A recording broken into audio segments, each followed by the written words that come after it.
it's Shelly from Rush Creek Quilt Store. I just wanted to jump on here and do a quick video on the diagonal seam tape, which I promised you guys in the Facebook Live the last time that I would show you how to use this. Now this is a nifty little tool that I was introduced to about a year ago at a quilt show that I was at.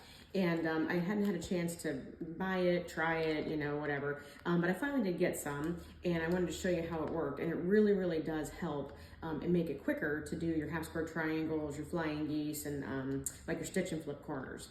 So the roll comes just like this in this package. I think it's $7.50 to buy this package. This is a 10-yard roll.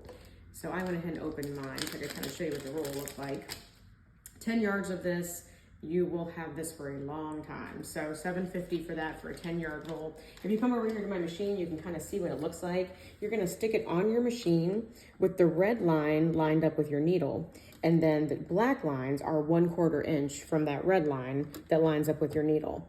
So first I'm gonna show you how to do a flying geese. Now, anyone who knows me knows that I hate doing flying geese. You have to draw all the diagonal lines on, and then, you know, on all the backs of all your smaller triangles, and then, you know, of course, sew on the lines. With this eliminates one step. It eliminates that step of drawing all those lines.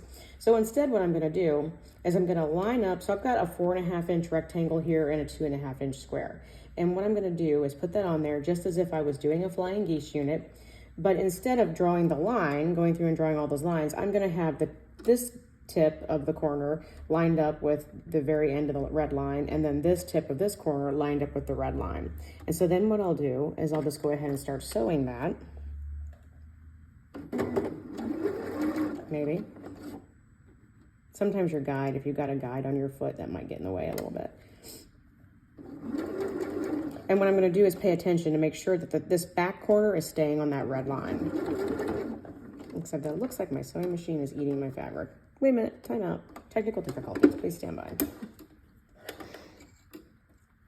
If your machine is like this one, my normal machine that I use does not normally do this, but I'm using this little travel machine, which sometimes does that. So I'm gonna get this a little further under the needle so it doesn't grab the fabric like that and suck it down in. But I'm still gonna keep this wrangly corner lined up with that red line.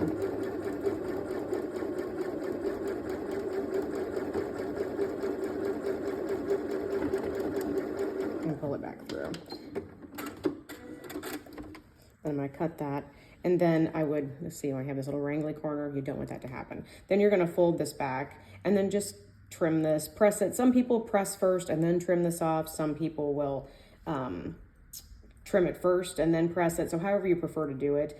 This, because it got a little wrangled, kind of moved around on me, but it's not a bad idea to press it first and then trim it, because then you're gonna see if this still stays the same size as your rectangle. Now mine did not, it slipped off there a little bit because of the machine trying to eat my fabric, but you get the idea. What it's doing is eliminating that need to draw that line, so you can go ahead and just zip those on there a lot faster just using that. Now going over here to a half square triangle. So normally on the half square triangle, we would be drawing the diagonal line, sewing to the 1/4 inch of each one. So instead what I'm gonna do is put the tip of my square on one of the black lines and make sure that this back end is also on a black line. And then as I'm taking that through, that is going to be sewing where the red line is, which is the 1/4 inch away. And then I'm not gonna let my guide grab it there.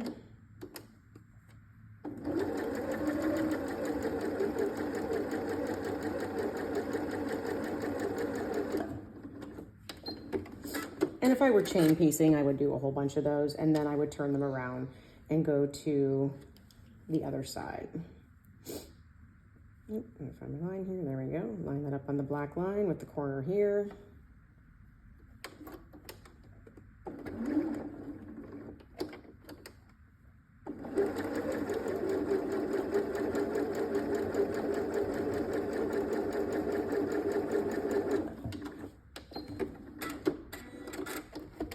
So there I have those two lines. Now, normally on a half square triangle, I would have drawn that diagonal line and I would have sewn to the 1/4 inch of both sides. But instead I didn't draw the line because I used my diagonal seam tape. So I'm just gonna cut halfway between those lines to trim those apart. And so then that's your half square triangles, two of those, without having to go through and draw all those diagonal lines on. So lastly, if you're like doing like a snowball corner on something. So kind of the same as the flying geese. Let's hope that my sewing machine doesn't decide to eat my fabric again. I'm gonna line it up on the red line with both diagonal points lined up on that red line. And I'm gonna push mine up in there so it doesn't suck it in.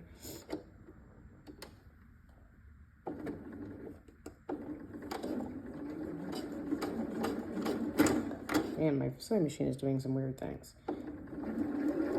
And I've come unthreaded. Yeah, that kind of stinks. Well, we're gonna finish it with no thread just so I can show you the lines.